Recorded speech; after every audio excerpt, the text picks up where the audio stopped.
বৈষম্য তোমার কি বললো? এটা ওর বার্থডে, ওর বার্থডে, ওটা স্পেশালি বার্থডে বার্থডে। আর বদিউল স্পেশাল হচ্ছে বদিউল খোকনের লাইনটা বলে দিছি যে আজকে আমি সময় পেয়েছি এবং আমি ডাক্তার দেখিয়ে আসছি। খোকনকে বলছি, খোকন আমি আসি, আমাকে ডাক্তারে দেখে আসতে হবে, আমার শরীরটা এখনো খারাপ, আমার চেহারা দেখো, তোমরা যারা আমাকে চেনো, শরীর ফিট না। কিন্তু তো ঘটনা হচ্ছে যে আমি ব্যস্ত করি থাকি না, সবসময় ব্যস্ত থাকি। আমরা তো কখনো কখনো ওই ঈদের ছবি দেখি, আর ছবিটা আমরা কখনো আমাদের যে কমার্শিয়াল ছবি তো কখনো তো আমরা ওইভাবে কখনো তখন যাই না। কিউব হোল্ডিংসের গল্পে সেই রেখাটি আঁকা হয়েছিল আজ থেকে 1 যুগ আগে। নকশাই আমাদের ভাষা। Cube holdings limited.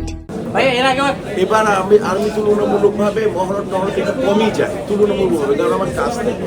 আর এখন বড় এখন যেটা হচ্ছে, যদি ছবি খারাপ থাকে বা যদি কোনো কাজ না থাকে তাহলে চেষ্টা করবো।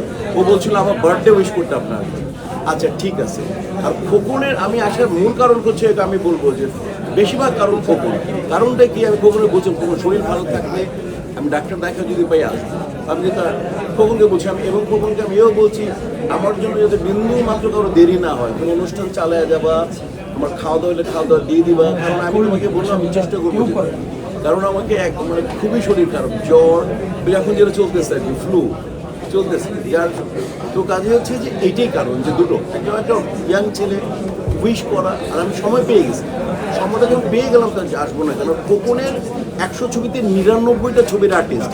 খোকনের প্রথম ছবি, আমার জীবনের প্রথম জাতীয় পুরস্কার খোকনের ছবিতে মিলেছে। কাজে আমি আমার অস্তিত্ব খোকনের পুরো টিমটাকে নিয়ে। তো এই টিমটার জন্য আর খোকনের জন্য আসা, আর ওর জন্য।